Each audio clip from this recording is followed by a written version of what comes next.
1년은 12달로 되어 있고 새로운 달을 시작할 때마다 우리는 초하루를 맞이합니다. 오늘은 8월 1일입니다. 매달 맞이하는 초하루지만 이렇게 새로운 달을 주일로 맞이하는 것은 더욱 뜻깊은 일이라고 여겨집니다.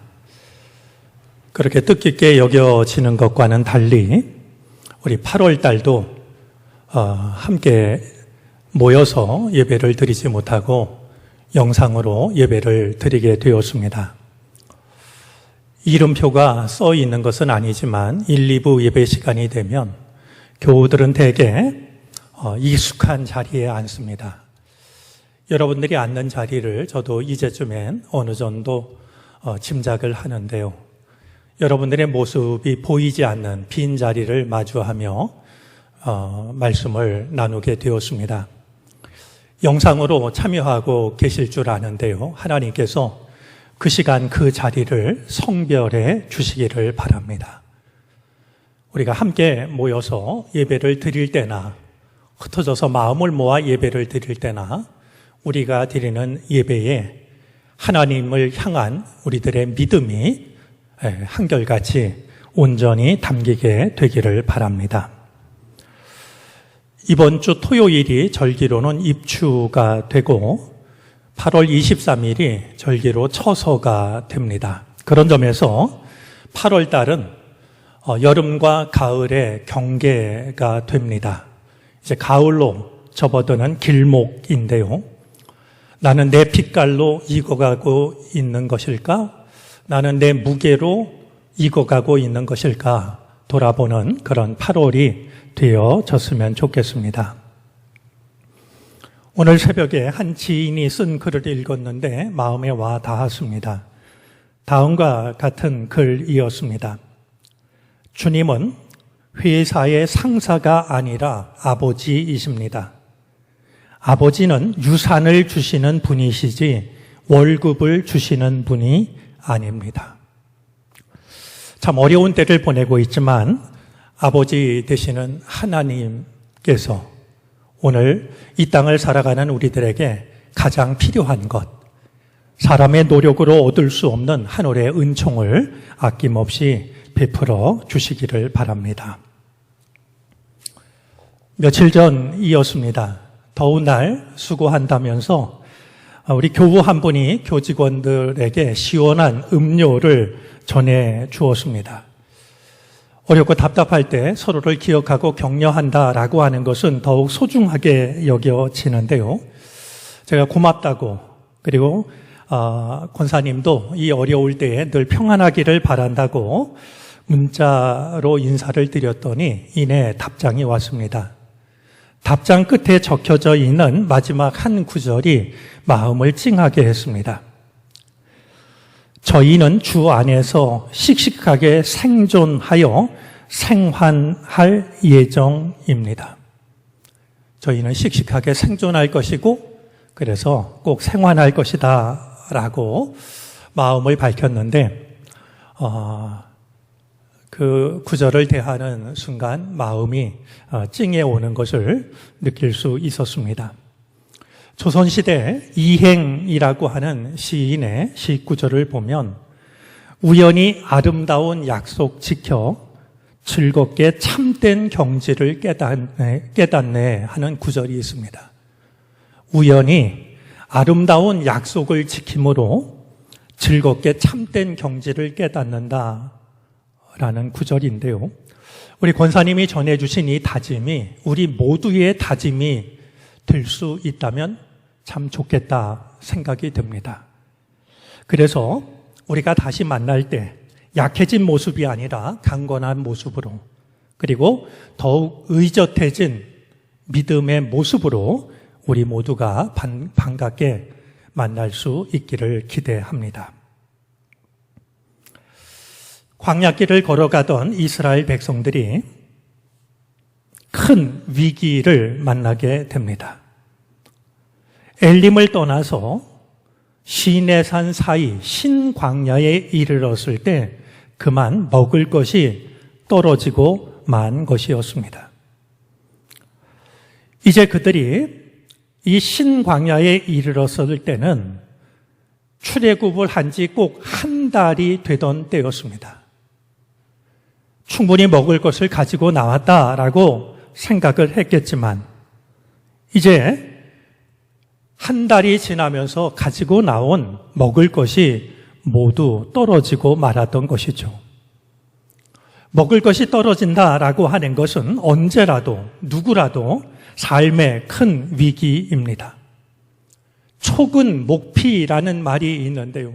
먹을 것이 떨어지고 나면 풀뿌리를 먹어야 되고 나무 껍질을 벗겨 먹어야 됩니다. 이스라엘 백성들은 지금 쌀이 없으면 라면을 살 수 있는 시대에 살고 있는 것이 아닙니다. 그들이 지금 지나가고 있는 곳은 광야입니다. 먹을 것이 떨어지면 먹을 것을 구할 곳이 없습니다. 보릿고개를 해마다 겪어야 했기 때문일까요? 우리 속담에도 굶주림과 관련된 속담이 제법 많습니다. 사흘 넘어 담 안이 넘을 놈 없다. 사흘을 굶으면 세길 담도 뛰어넘는다. 사흘을 굶으면 못할 노릇이 없다. 사흘 굶어 도둑질 아니할 샌님 없다. 사흘 굶어 안 나는 생각 없다. 이 말은 한문으로도 인기 3일 무게 불출이라는 이런 표현이 있는 것을 보면 어느 시대 어느 누구에게나 동일한 감정이 아닌가 생각이 됩니다. 아무리 점잖은 사람이라 할지라도 사흘을 굶으면 도둑질 생각 안 나는 사람이 없다라고 이렇게 속담은 일러줍니다. 광야길을 걷다가 먹을 것이 떨어진 이스라엘 백성들은 어떤 모습을 보였을까요? 하나님의 백성답게 의젓한 모습을 보였다면 참 좋을 텐데 오늘 본문을 통해서 만나게 되는 이스라엘 백성들은 그렇지가 않았습니다. 그들은 모세와 아론을 원망하기 시작합니다. 그리고 이 원망은 이내 항의로 이어집니다. 그들의 원망과 항의 내용이 3절 안에 담겨져 있는데요. 우리가 애굽 땅에서 고깃가마 곁에 앉아 있던 때와 떡을 배불리 먹을 때에 여호와의 손에 죽었더라면 좋았을 것을 너희가 이 광야로 우리를 인도해내어 온 회중이 줄여 죽게 하는도다. 그들의 항의를 보면 두어 가지 마음에 걸리는 게 있습니다. 먼저 그들은 기억을 왜곡하고 편집합니다. 노예가 어찌 떡을 배불리 먹고 고기를 배불리 먹을 리가 있겠습니까? 중노동에 시달렸을 겁니다. 아마 빵 한 조각으로 하루를 견뎌야 했을지도 모르죠. 그러나 그들은 원망하면서 이집트에서 보냈던 그 시간을 두고서 떡도 배불리 먹고 고기도 배불리 먹었다라고 이렇게 기억을 왜곡하고 편집하고 있는 것을 보게 됩니다. 또 한 가지 그들은 지금 자신들에게 주어진 상황을 과장하고 있습니다. 차라리 애굽에서 죽었으면 좋았을 것을, 그런데 당신들은 우리를 이 광야로 끌고 나와서 우리 모두를 다 굶어 죽게 하고 있다.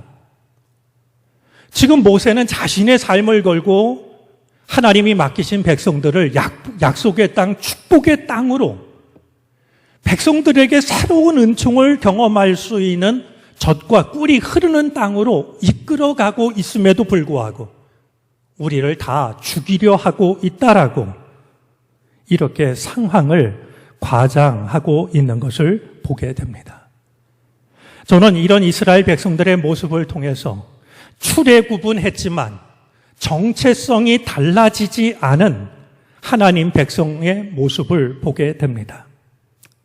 교회는 다니지만 성품은 여전한, 구원을 받았다고는 하지만 그의 존재가 달라지지 않은 우리들의 모습이 이스라엘 백성들 모습 속에 담겨 있는 것을 보게 됩니다. 이 대목에서 우리가 가볍게 여겨서는 안 될 것이 있습니다. 하나님께서 이스라엘 백성들의 원망을 들으셨다는 사실입니다. 7절 말씀에 의하면 모세와 아론을 향한 원망이 결국 하나님을 향한 원망이라는 사실을 하나님은 잘 알고 계셨습니다. 하나님께서 이스라엘 백성들의 원망을 들으셨다라는 이 말씀은 오늘 본문 속에 몇 차례 반복이 됩니다. 7절, 8절, 9절, 12절. 이 사실이 매우 중요하다는 것을 성서 독자인 우리에게 일러주기 위해서 하나님께서 원망하는 소리를 들으셨다라는 것을 한 번에 기록하지 않고 거듭해서 기록을 하고 있습니다. 우리가 잊지 말아야 될 게 있습니다. 하나님은 우리의 기도만 들으시는 분이 아니라 원망도 들으시는 분입니다. 가만히 계시다가 우리가 기도하면 그 기도만 들으시는 것이 아니라 우리의 삶 속에서 우리가 하고 있는 원망과 불평도 하나님은 늘 듣고 계십니다. 말을 타고 멀리 가려고 하는 사람은 말을 배불리 먹일 것이 아니라 말로 하여금 내 핍에 견디도록 해야 한다라는 말이 있습니다. 말을 타고 멀리 가려고 하는 사람은 말을 배불리 먹일 것이 아니라 말이 내 핍에 견디도록 부족함과 어려움에 견디는 법을 가르쳐야 한다라는 뜻입니다. 믿음도 마찬가지입니다. 믿음의 길을 끝까지 걷기 위해서는 내 핍을 견딜 수 있어야 됩니다. 그런데 이스라엘 백성들은 이제 광야길로 접어든 지 한 달 만에 먹을 것이 떨어지자 하나님을 원망하고 불평했던 겁니다. 그런데 하나님은 백성들의 원망을 은혜로 갚아주십니다. 이것이 하나님의 진정한 은혜입니다. 사람은 은혜를 원수로 갚고는 하지만 하나님은 원망을 은혜로 갚아주십니다. 먹을 것이 없다고 원망하고 항의하는 백성들에게 먹을 것을 주십니다.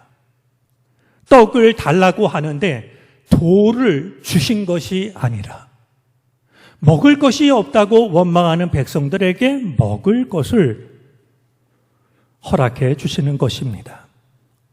하늘 문을 여시고 하늘 양식을 비처럼 내리십니다. 4절에 기록된 이 말씀은 시편 78편 23절부터 27절까지에도 담겨져 있는데 하늘 문을 여시고 하늘 양식을 비처럼 내리셨다. 참 아름답고 멋진 구절입니다. 그러나 이것은 아름답고 멋진 표현만이 아니라 아름답고 멋진 현실이 됩니다. 지금까지 본 적이 없었고 먹어본 적이 없었고 경험해 본 적이 없었던 이 하늘 양식을 대한 이스라엘 백성들은 그것을 두고 만나라고 부릅니다. 근데 사실 이 만나라는 이 말은 오늘 본문 15절에서 그 연유를 밝히고 있는데요. 이게 도대체 뭔지 모르는 이스라엘 백성들은 이게 뭐냐라고 만후라고 불렀습니다. 만나라는 말은 바로 만후에서 온 말입니다. 우리가 알지 못하는 하나님께서 하늘에서 주신 양식이라고 하는 사람이 얻을 수 없는 하늘의 은혜라고 하는 고백이 바로 만나라는 말 속에 담겨져 있는 겁니다. 이 만나를 주시면서 하나님께서는 몇 가지 명령을 내리십니다. 먹을 만큼만 거두라 하는 것과 다음 날까지 남겨두지 말라라고 하는 것과 안식일 전날에는 다른 날과는 달리 2배를 거두라. 그래서 안식일에는 거두러 나가지 말라라고 말씀하십니다. 아울러 이 만나를 항아리에 담아서 대대로 보존하라고 말씀을 합니다. 하늘의 문을 여시고 하늘 양식을 비처럼 내리셨던 이 만나의 은총은 이스라엘 백성들이 약속의 땅 경계에 이를 때까지 40년 동안을 이어갑니다. 4일도 아니고 4주도 아니고 40일도 아니고 40개월도 아니었습니다. 40년입니다. 이제 스스로 농사를 지어서 그 곡식을 먹을 수 있을 때까지 하나님은 만나의 은총을 날마다 베풀어 주셨습니다. 하나님이 주시는 은혜가 풍성하고 넉넉하고 아름답다라고 하는 것을, 한결같으시다라고 하는 것을 우리는 만나 하나만을 통해서도 충분히 느낄 수가 있습니다. 말씀을 드린 것처럼 만나는 하나님께서 주신 놀랍고 풍성한 은혜였습니다. 하지만 그것이 전부는 아닙니다. 만나는 은혜인 동시에 시험이기도 했습니다. 이것은 설교자인 제 해석이 아니라 오늘 말씀 속에 담겨져 있는 내용입니다. 4절 본문에 보면 4절 하반절입니다.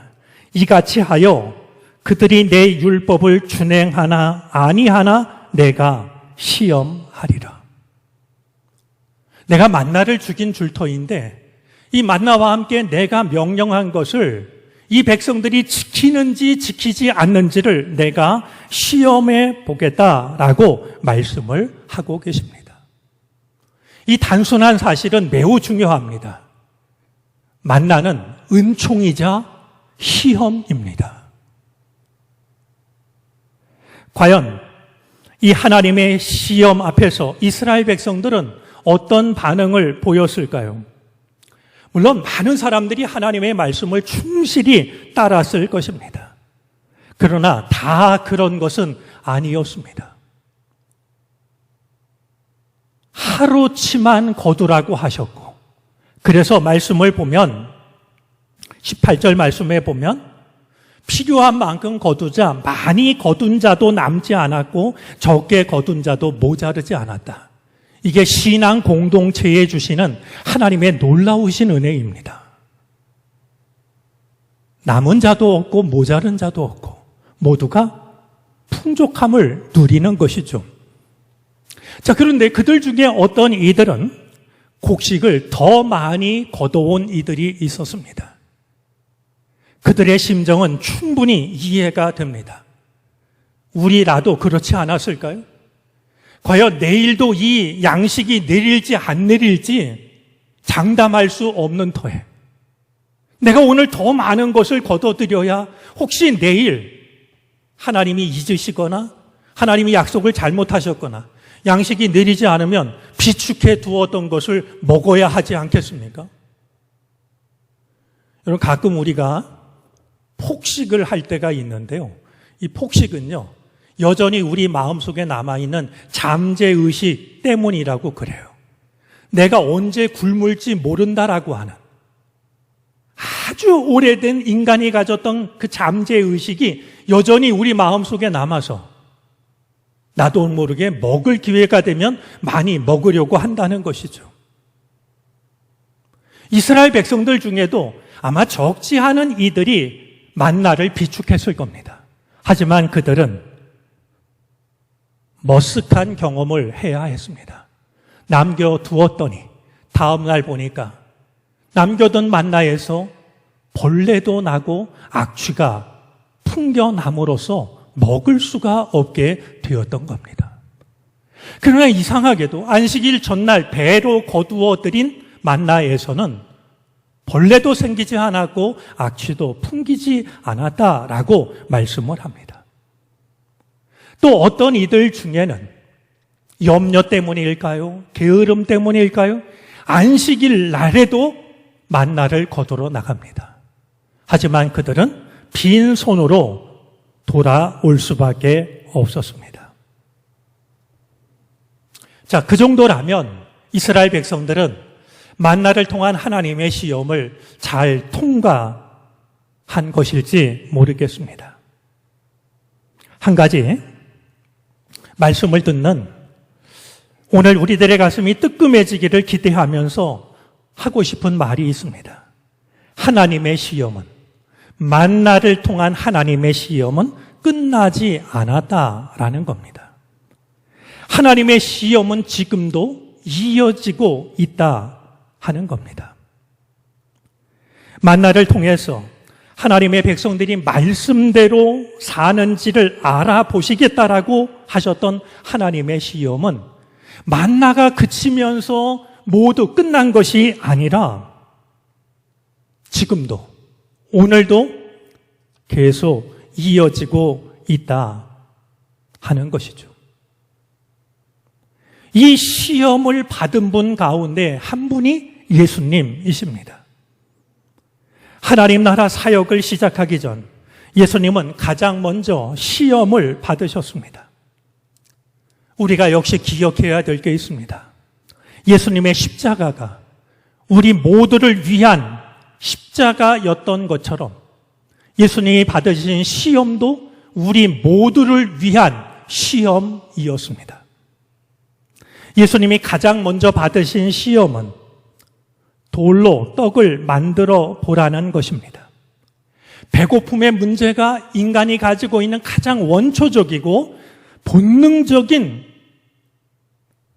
문제이기 때문에 어쩌면 예수님이 가장 먼저 받으신 시험은 배고픔에 관한 시험이었을지 모릅니다. 우리가 받는 시험 중에 그것이 가장 원초적이고 본능적인 시험이기 때문에 말이죠. 예수님은 지금 40일 금식을 하신 터라 누구보다 배가 고프셨습니다. 또한 이스라엘 백성들은 로마에게 나라를 빼앗긴 채 살아가고 있어서 배고픈 세월을 보내고 있었습니다. 예수님이 돌로 떡을 만드신다면 무엇보다 당신의 줄임배를 채울 수 있었고 백성들의 줄임배를 채워줄 수 있었습니다. 그렇다면 예수님이 하시려고 하는 일을 훨씬 더 효과적으로 하실 수 있는 절호의 기회처럼 여겨지기도 합니다. 하지만 예수님은 돌로 떡을 만드는 일을 행하지 않으십니다. 예수님이 보여주신 수많은 능력을 보자면 돌로 떡을 만드는 일은 예수님에게 결코 불가능한 일이 아니었을 겁니다. 예수님은 이 기적을 거절하심으로써 당신이 이 세상에 오신 것이 빵을 만들러 오신 것이 아니라는 사실을 일러주십니다. 배고픔의 문제를 해결하는 것은 모든 생명들이 가진 가장 중요한 문제지만 그것보다 더 중요한 것이 있다라고 하는 것을 일러주시기 위함이었습니다. 때때로는 기적이 참된 믿음을 가립니다. 돌로 떡을 만드심으로써 백성들의 눈이 참된 믿음 앞에서 가려지게 될까 원하지 않으셨던 예수님의 마음도 느껴집니다. 그렇다면 예수님이 참으로 원하셨던 것은 무엇이었을까요? 이 시험을 물리치며 인용하신 말씀 속에 예수님의 마음이 담겨 있습니다. 사람이 떡으로만 사는 게 아니다. 하나님의 말씀으로 살아야 한다.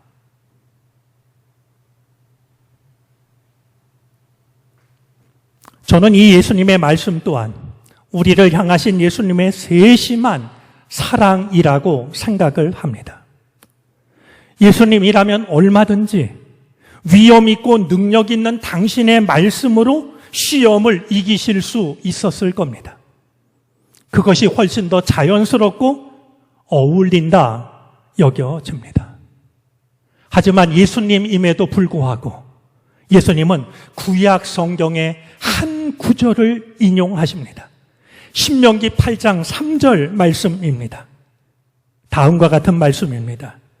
너를 낮추시며 너를 줄이게 하시며 또 너도 알지 못하며 네 조상들도 알지 못하던 만나를 내게 먹이신 것은 사람이 떡으로만 사는 것이 아니요 여호와의 입에서 나오는 모든 말씀으로 사는 줄을 내가 알게 하려 함이니라.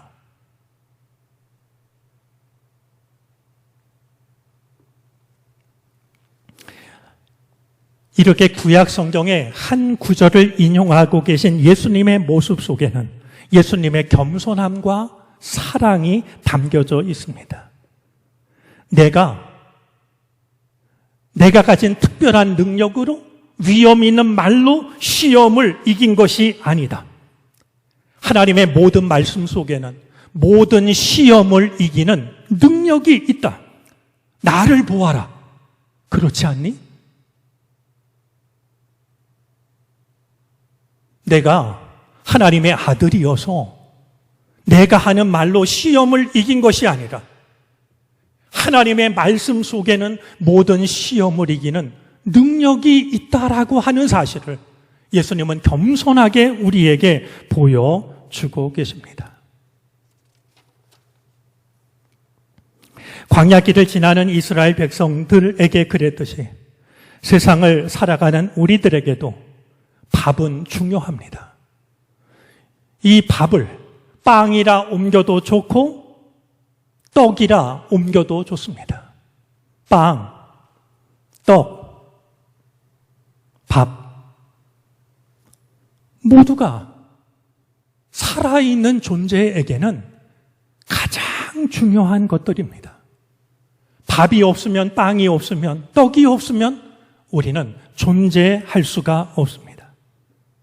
그래서 우리는 쌀독에 쌀이 떨어질까 염려하기도 하고 곳간에 더 많은 양식을 비축하기 위해서 노력을 하기도 합니다.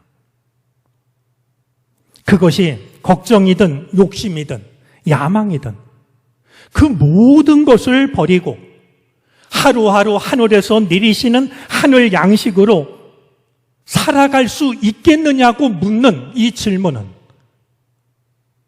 만나를 통해 이스라엘 백성들에게 주어졌던, 그러나 오늘 이 시대 우리에게 주어지고 있는 하나님의 은총이자 하나님의 시험입니다.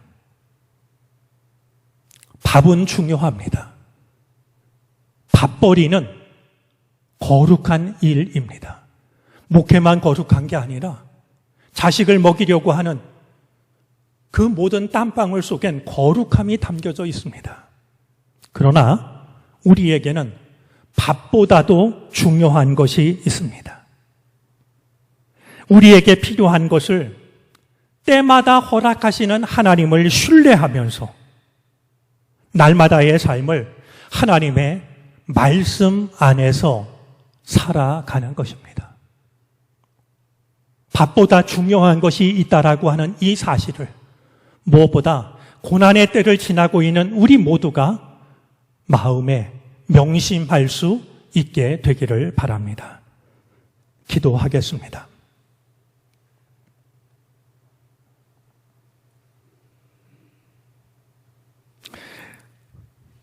먹을 것이 떨어지자 하나님을 원망했던 이스라엘 백성들의 모습 속에는 오늘 우리들의 모습이 담겨 있습니다. 출애굽을 했지만 정체성이 달라지지 않았던 우리들의 모습을 봅니다. 밥은 중요하지만, 더없이 중요하지만 밥보다 더 중요한 것이 있음을 잊지 않게 하여 주시옵소서. 하나님의 말씀을 따르며 살아가는 우리가 되게 하여 주셔서 밥보다도 중요한 것이 하나님의 말씀임을 알게 해 주시옵소서. 예수 그리스도의 이름으로 기도를 드립니다. 아멘.